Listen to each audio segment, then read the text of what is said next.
Live from Channel 7, this is AM San Francisco. Now, here are your hosts, Terry Lowry and Fred Lacoste. Good morning. Good morning. Welcome to AM San Francisco on this beautiful sunny day. It's so wonderful. Oh, let's get outside quick. Yeah. 10:01. But first, okay. But first, Ooh, yeah. we have Donna Mills on today, and of course she's one of the stars of Knots Landing. She plays Abby, and you know how lately all the nasty women are really the big stars these days. I don't know what's intriguing about nasty women. You want me to tell you there? Never mind. By the way, would you like to tighten up the tummy? I mean, just a little bit. Maybe firm up the arm muscles, you know, right back. What, are you feeling guilty, dear? Yeah. Huh? Okay. How about just in general getting in great condition? Well, there's a way to do it. We have with us today an orthopedic surgeon who also is a world bodybuilder. He's going to show you how. I thought she was going to give us the various surgical techniques of getting rid of the tummy. No, not that kind of stuff. No. Exercise is what it's called. Good. Yep. How about extramarital affairs? How about an extramarital affair? Well, do you have something in mind? No, I sure don't. But we're going to be talking about them today. Are they... I always thought that they're very negative, and we're going to find out if there are any positive things about extramarital affairs. I doubt it. You're going to give me some ideas, huh? No. Yeah, okay. No. But we're going to find out what causes people to have an affair. Sure. Okay. How to prevent them, maybe. Also, here on AM San Francisco this morning, we're going to start what we hope will be a Guinness World Book of Records entry, because we're going to have a gentleman who is going to at least try to whistle continuously for 24 hours. Now, can you imagine? Can you imagine doing this for 24 hours and having something come out? We're going to talk to him right now and get this whole thing started. Please welcome Harpo the Happy Whistler, David Hall. All right. Hello, Harpo. How are you? I'm feeling wonderful. You are, huh? How much sleep did you get last night? Oh, I went to bed about 6 o'clock. Did Slept you? till 6 this morning. Oh, so you got 12 hours, so you're all set to go, huh? That's it. Now, Guinness Book of Records, now, I understand, does not have any endurance records so far for whistling. Is that true? That's correct. I've done some research on the matter of setting a Guinness Book of World Record, and no whistling endurance record is set. Okay. I'm ready to go for it, and technically, after 10 minutes, I'll be there for the criteria, and we'll have set a record. Now, what are the criteria for, say, like 24 hours? What do you have to do during those 24 hours? For an endurance challenge, the need of having a witness throughout the 24 hours is crucial. Okay. And somebody's got to be with you all this time. Right. I'm planning on having friends coming down to the studio and walking with me around the city of San Francisco today. Just to keep you awake, probably. Just to keep me going, that's okay. it. In fact, I understand you're going to be down in the lobby here at Channel 7, 277 Golden Gate, so if you want to come down and cheer him on or whistle along with him or whatever, or just hum a little bit, just to give him a little moral support, you're going to be down there. Where are you going to go around San Francisco today? Well, my itinerary is this. I plan to be in front of the studios here at Golden Gate till about 12:30, and then marching down towards City Hall Plaza, when I'll be whistling during the lunch hour until about 2:30, 3 o'clock. From there, I tend to go to either the Palace of Fine Arts first, and then to Golden Gate Park, or the other way around, depending on how my spirit moves me. Just dawned on me, here we are talking about whistling for 24 hours. Now, is this ridiculous or not? How did you ever get wrapped up in something like this? Well, I figured most people have this dream, you know, late at night, they're alone in their room, wondering what they could do to make their mark. And I'm sure a lot of people in the audience and at home have thought about whistling for 24 hours, but who really gets to do it, you know? And you finally had the courage, huh? I finally had the guts and the ambition and the drive to go for it. Well, I certainly think you're going to make your mark on history. Tell me about some of the songs you're going to be whistling now during the next 24 hours. Pretty much my repertoire consists of TV theme songs, Broadway shows. I like to do jazz improvisation. I'll be looking for requests from the audience. That'll certainly help out. Do you ever get a break, by the way, to eat or something, or just relax? After every hour of whistling, according to the Guinness criteria, I'm allowed 5 minutes break. Ooh, okay. And, well, that helps a little bit. I'm going to do a lot during that 5 minutes. I'm going to sleep, write letters, I'm going to take showers. I'm ready. In fact, we're going to have a representative from Guinness tomorrow who's going to be here, and hopefully he will say, aha, he has done it. I think we ought to really get him on his way a little bit and encourage him. Why, maybe there's something that we could just whistle. Whistle for him just to help him out. What do you think? Got any ideas in mind? No, let's get a song going. What do you think? A tune. I don't know if maybe the a audience... march? Yeah, that would be wonderful. Yeah. Does the audience know maybe the Colonel Bogey theme song? It's also Bridge Over the River Kwai. Oh, yeah. You know. I think we could go out on that. You set us the right key now. Okay. Quack, quack. Yes. You got it? Everybody. Come on, do it. All right, folks, everybody at home, join in now because we're going to help Harpo the Happy Whistler, David Hall, we hope, set a Guinness Book of Records record, and join us again tomorrow morning for the conclusion of this great drama.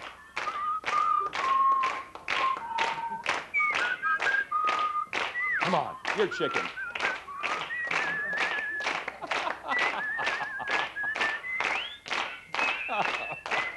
Still ahead, how Donna Mills went from being a victim to the sexy villainess of Knots Landing. But next...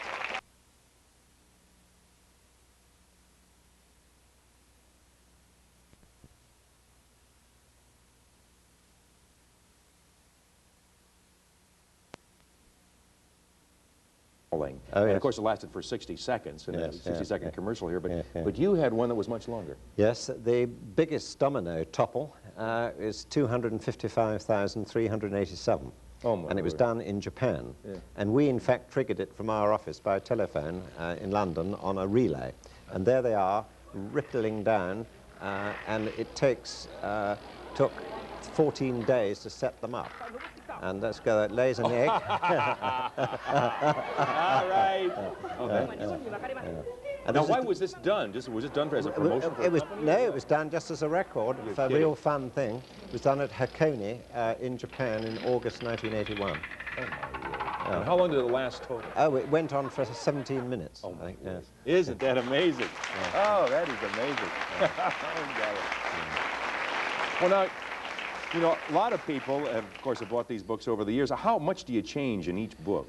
About 24–25% of the book changes. Much, really? The pictures change, so it's a new book. Yeah. And although it has a lot of zany things in, it's also a reference book. Yeah. And it's quite good for kids at school and for kids getting their own back on the teachers. Right. Well, now we have David Hall, of course, who you know started here about 9:05 yesterday morning. Yes. Started whistling and hoping to establish a new record. Yeah. Do you think he's going to do it? Well, the standard of corroboration is very high because the media have been involved the whole time. The security guards have been up there all night. Yeah. I think one of them with those earmuffs that they use on the airports to keep the noise down.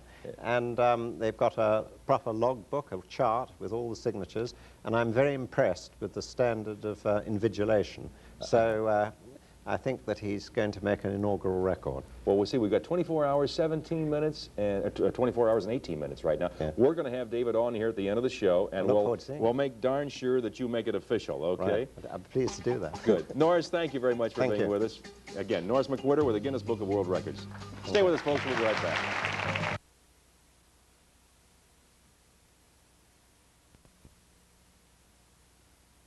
At 7 o'clock. By the way, tickets for AM San Francisco or Front Row Video, you can call 565-7916. Now, last night, when it was about 11 o'clock, I think we shot some videotape of David when he was trying to break, David Hall, when he was trying to break the world's record. This is David last night, just easing into the evening. And it says they're live, then it was live on the news last night, but that was recorded. He has been doing it, by the way, ever since, live. And I think what we need right now is a big, warm welcome for David Hall. He's going to keep whistling. Keep it going. Okay. You just keep whistling now because we want to make sure we count you down properly. I ask a couple of questions. How do you interview a guy who's whistling, though, you see? Yeah. Tell me, would you ever do this again? You can say, well, yeah, maybe. Hard to say, huh? Yeah. Do you feel now that you've really made some major contributions to humanity in what you've done today? Of course, naturally, indubitably. Well, and before we count him down, I think what we have to do is get the official man himself out here. So, Norris McWhirter from Guinness Book of World Records, why don't you come out? And, Norris, what do you think? Do you think this is really going to be an official first record, huh? It's one of the most heavily invigilated records I've ever seen. They've got the wire services here, television, radio, and a tremendous logbook with all the chart of all the witnesses, and it's tremendous. I've even seen the music as his repertoire. Okay. Now, I understand we're going to count him down, right? Here we go. 8. No, wait a minute. 6, 5, 4, 3, 2, 1. All right, let's hear it for him. Yes, you made it. All righty. What's your first reaction? That you can now talk. You forgot how to talk. Hey, well, come on. Get out here and get it. Wait a minute. Terry, come on out. Terry has some special gift. Yeah. This is the special AM lips for you, David. All righty. Those are your special lips that you David? can mount from now on. We also got Ronnie Shell out here, Jack Scalia. Come on, Oh, my Ronnie. goodness. Ronnie's going to make it. We got some champagne. Here we go. Who's going to do this? Am I going to do this? All right, this is official now. We got to do it right over you. Got it? All right, take the hat off. All righty. Ta-dam, you ready? You ready for this? All right. Woo! Today's AM Quiz Prize was furnished by Luggage Clearance Centers. Balloons provided by the Balloon Lady, San Francisco.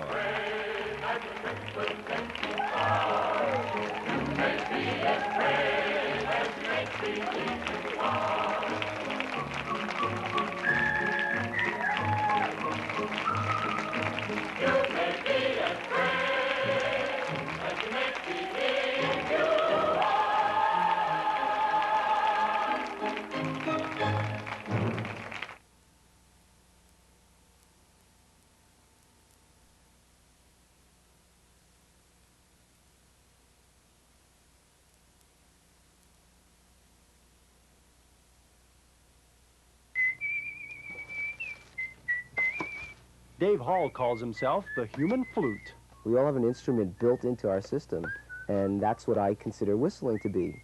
Like an instrument, Dave is attuned to the wind and things that fly. Dave has fun spreading fun around, whether it be selling frisbees, which is his work, or whistling, which is his hobby. Ever since I was a little kid, I decided that it would really be great to be in the Guinness Book of World Records, and I never really came up with anything that was quite appropriate for me until this past year. What we haven't told you is that Dave Hall is also a dreamer. All right, folks, everybody at home, join in now because we're going to help Harpo the Happy Whistler, David Hall, we hope, set a Guinness Book of Records record. And A San Francisco talk show hosted the whistle-off last April Fool's Day. The joke was on the unbelievers who knew Dave couldn't endure for 24 hours. Come on, you're chicken. What they didn't know was Dave had been working out for the event months before. He did it by climbing on board Bart. He says it's a perfect place to practice. My name's Harpo the Happy Whistler, and I'm here to entertain you this afternoon.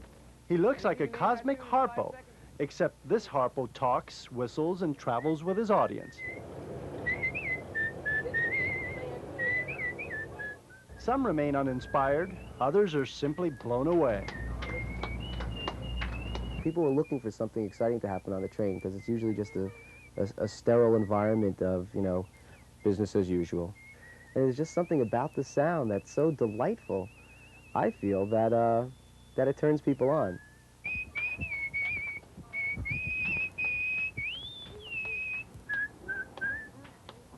Thank you very much. I was so high and so totally confident that never did I think it wasn't going to happen. After 24 hours, Dave finally reached his goal. 3, 2, 1. All right, let's hear it. Dave Hall from Davis earned a place in the record books. After it was all over, his mouth and jaw were sore, but at least the champagne was sweet. Pete Points is out and about for Channel 3 Reports. This weekend, the world's greatest whistlers get together in Carson City for the International Whistle-Off. The Bay Area will be well represented with at least 2 serious whistlers going for the gold. The tunes have been flying fast and furious as they get ready for this event. And tonight, Channel 7's Bob McKenzie finds out what it takes to turn hot air into music. Last year's visitors were treated to classical whistling, Mexican whistling, Australian-style whistling,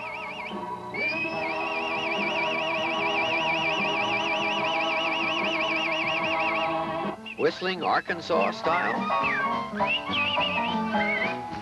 and various new breakthroughs in the realm of fashion and whistling.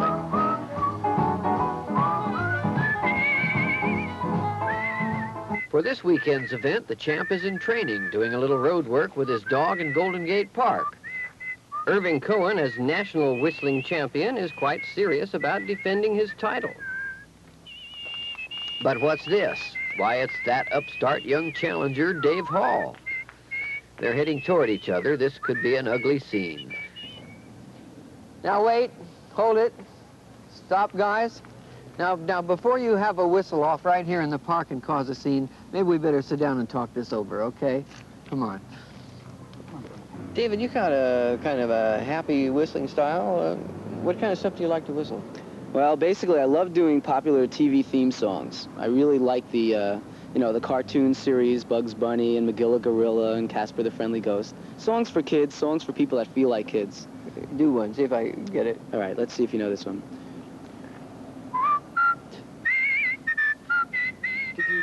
I can see Andy Griffiths throwing it. That's Mayberry, RFD, right? Yeah. There you go, all right. Okay. Name that tune. Yeah, do another one. All right. Casper the Friendly Ghost. There you go. Right. Hey, you see you bring your accompaniment with Oh, you there. yes, yes. Can you do a little number for us? Sure. How about a little Puccini? A little Puccini would be nice, yeah? With extra cheese? Extra cheese.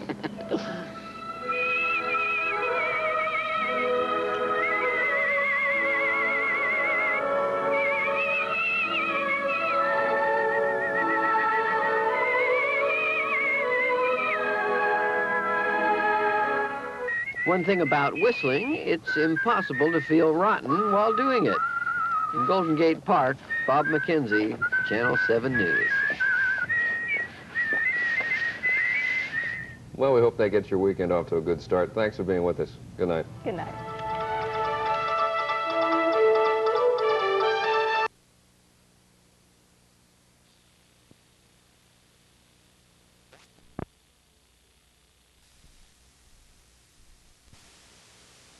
Order catalogs. They've got sit-at-home shoppers in a buying frenzy, offering convenience and whatever you need. But the competition's tough. Is your favorite catalog a winner? Consumer correspondent John Stossel reports on an industry that's soaring. Shopping by the book. So here we go again. Only 19 shopping days until Christmas. And that means stores and crowds and traffic and trauma. But it doesn't have to be that way. For this is the peak period for a growing, booming $5 billion a year industry, the mail order catalog business. And if you follow your order, you'll find some very rich merchants behind it. They're making out because they have what you want. And what is that? Now, here is our very own weary personal shopper, consumer correspondent John Stossel, to tell us.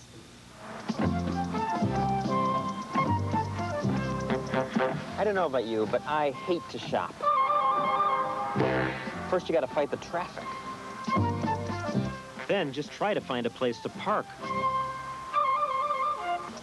Once I'm inside, I can seldom figure out the store directory. And even if I do, once I get to the correct aisle, I can rarely find what I want.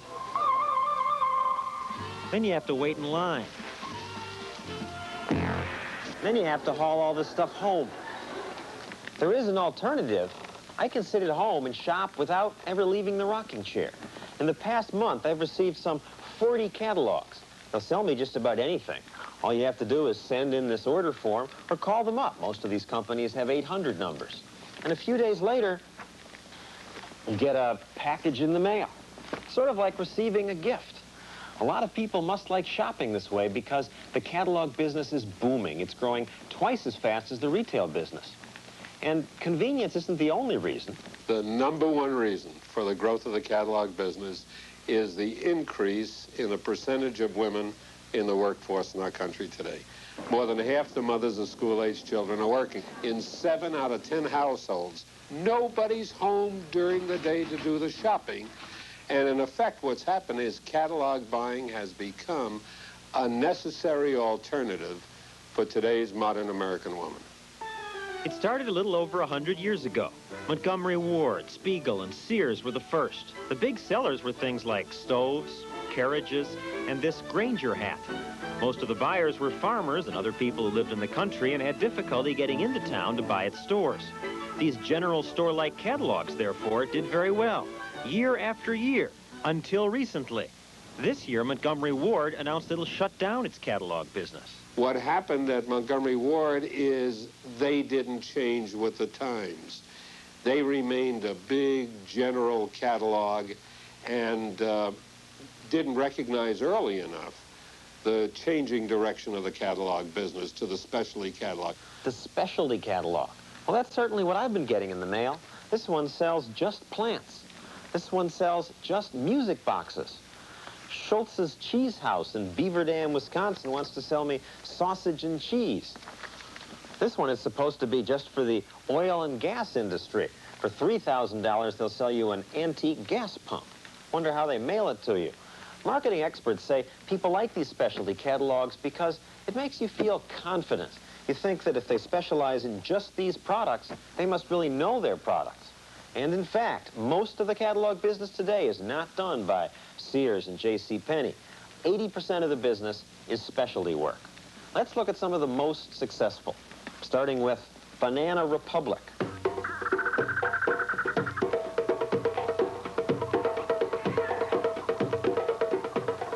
It sells adventure clothing, safari-like gear.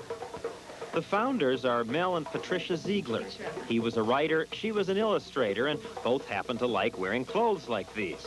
They'd never been in the retail or catalog business before, yet from one store, like this one in San Francisco, catalogs have helped them in just 6 years grow into a multi-million-dollar business. What made them try it? We did no research. We had a couple of people come up to us in the street and say, "Hey, where did you get that?" That was the extent of our marketing research. Instinct is what put us into business. Banana Republic, like most catalog businesses, doesn't make the merchandise itself. Instead, it hunts around for good buys. The Zieglers find many of them by buying military surplus goods from third world countries. Armies were designing clothes to go through war, so they were designing them to hold up for a good deal longer than most fashion companies were. Patricia and other artists draw everything in the catalog. Now that's unusual. Most catalogs spend lots of money on photographs, trying to create the most attention-getting pictures. They figure that potential buyers may spend only a few minutes with each catalog, so you'd better do everything you can to hold the customer's interest. Footprints on that dirt, please. Can somebody get rid of the footprints on the dirt? This is a Neiman Marcus shoot. To make the pictures look more dramatic, they drag hot air balloons. High-fashion models, photographers, and makeup people out into the desert. Picking them up again? All this trouble just to sell a few items. In this case, this dress and designer bags. This is the still picture you'll see in the catalog. But perhaps the biggest success in the catalog business is this company, Sharper Image. They've been so successful, they're now opening retail stores. In just 6 years, Sharper Image has grown from nothing to more than a $100 million business by selling, well, toys for adults. Some of the stuff they sell is pretty weird, like they have this solar-cooled hat. Has a photoelectric cell, turn it on, and a fan blows air in your face. $60. For $700, you can buy this tiny, uncomfortable motor scooter. I cannot imagine why anybody would. You ever have trouble finding your car keys? Well, Sharper Image sells this special keychain. When you're away from it, all you have to do is clap 4 times, and it beeps to tell you where it is. And for $30, they'll sell you a water gun that looks like an M16 and actually shoots very well. This is the most advanced home consumer robot there is, for under $2,000. Found on it. All these products are brought to us by this man, Richard Thalheimer. Why would someone want to pay $500 for a robot that does what you could do in half the time? Well, people don't really need a $500 home robot that doesn't do a whole lot, but they don't need most of the things we sell at the Sharper Image. They just simply want them. That's a great thing about what we sell, is that nobody really needs anything. They just want them. No product gets into the catalog without Thalheimer's approval. This is where approval happens, or it doesn't. Every week they hold a product meeting. Sharper Image employees show Thalheimer what they think should be in the catalog. Let's start with David. He's lying in the hammock. Well, it's more comfortable in a chair. And what I like about this is the contoured shape that it has. It's the world's first contoured hammock. Sometimes Thalheimer polls the others. I can't imagine somebody putting it in their living room. Robin? It doesn't No. look anything. Ramon? It doesn't look like it wouldn't look good in the store. Okay. Nick's on the hammock. Usually it's not that democratic. He just decides. The sunglasses, forget. We won't even talk about because they are too punk rock. And I realize they're really cute, but they're just not us. And what is us? Well, Thalheimer has a lavish house overlooking San Francisco Bay. He lives there with his wife and 2 dogs. Inside, there is the $3,000 home exercise set. Sometimes he drives to work on his brand new motorcycle, or if he has to make phone calls, he takes the new Mercedes, or he might take the restored Mercedes. Oh, and if he has to fly to work, he takes the airplane. He lives the Sharper Image lifestyle. And that's fairly common among catalog tycoons. Maybe it helps them sell. Look at Lee Perkins. He's always wanted to spend his time hunting and fishing. So 20 years ago, after a successful career running a Cleveland iron foundry, he bought the Orvis Company of Vermont. It's the oldest catalog in America. Running a business that involved itself with the hobbies that I spent virtually all my time at was a pretty appealing thing, particularly if you could make a living while you were doing it. He certainly did make a living at it. He expanded Orvis from a $500,000 fishing rod business to a $48 million catalog company. And he did it by always staying with products that he knew, from a $400 duck press to this dog bed. That's his biggest seller. He even raises his own chickens to get the best feathers. Beautiful furnace neck. So fishermen can make the best artificial flies. However, there's another outdoor-style catalog company that, although it's not as old, is even bigger. It's L.L. Bean, America's best-known specialty catalog company. It's headquartered here in Freeport, Maine. In fact, this tiny town has become one giant shopping center. 75 factory outlet stores have opened here. And they came because Bean's one store attracts so many customers. 2.5 million people drove to Freeport to visit Bean's last year. The catalog is that much of a legend. It all started with this boot. L.L. Bean liked to hunt, but all rubber boots were uncomfortable and leather boots couldn't handle the water. So he just sewed a leather top to a rubber bottom. What's happened since is pretty amazing. Bean now has 1,600 employees, and they hire another 1,200 for the 3 months before Christmas. L.L. Bean died 18 years ago at the age of 94. His grandson, Leon Gorman, runs the company now. And maybe one reason the company is successful is that Gorman has continued its unusual exchange policy. They take anything back anytime. Even if it's been worn. You've taken hunting boots back that were 20 years old. Oh, sure. And if the customer says they didn't provide good service, like, that's the way it is, and we'll send it to them. After 20 years? He's the judge, yeah. Do you worry about talking about this on TV? People might rip you off. Oh, no. I think anybody out there that has a Bean product with which they're not fully satisfied, we want them to send it back and have a chance to, you know, make it right. No questions asked. No questions asked. Now, L.L. Bean is a very efficient company. It has one of the most sophisticated order-filling systems in the business. Less than 4 days after an order is received, it's on its way to you. First, a machine cuts the letter open, pulls it apart. The order's put onto a floppy disk and then into a computer. The printer churns out your order and prints your mailing label. Then the order goes to the warehouse where a picker picks it and gives it to the packer who packs it and gives it to the mail room which ships it out. The computer even decides which shipping service is cheaper, United Parcel or Post Office. And off it goes to us. Is all this good for the consumer? You'd think it would be. Most catalog companies don't have to pay high rents for downtown locations. And they don't have to pay for as much sales help. So you'd think that when you buy from a catalog, the goods would be cheaper. Are they? Well, we conducted an informal survey. We compared the prices of dozens of items in these catalogs and found that most of the time, the catalogs were not cheaper than stores. For example, this Canon Sure Shot cost $189 through the Spiegel catalog, but $169 in stores we called. This designer dress from the Honeybee catalog cost $198. In department stores, it cost the same. Now, although some products cost less, the moral of the story is, don't count on shopping by the fireplace to save you money. On the other hand, at least you don't have to deal with all this. I hate to shop. It is an easy way to shop. I get so many more catalogs than I did in years past. Are there that many more around? It's not so much that. I got about 50 also. But Barbara Walters was saying she got none this year. The reason is that they can't afford to send catalogs to everybody. Each one costs about 50 cents to print and send out. So they have to find likely customers. And the most likely customers are people who buy from other catalog companies. So they sell names from one to the other. Your name is sold for about 7 cents. I have bought from catalogs. I think that explains it. Very good, John. Do you want... Yeah, could I borrow your catalog and then I could maybe, I'll pay you 7 cents. Be glad I'll be to give sorry you... I said this.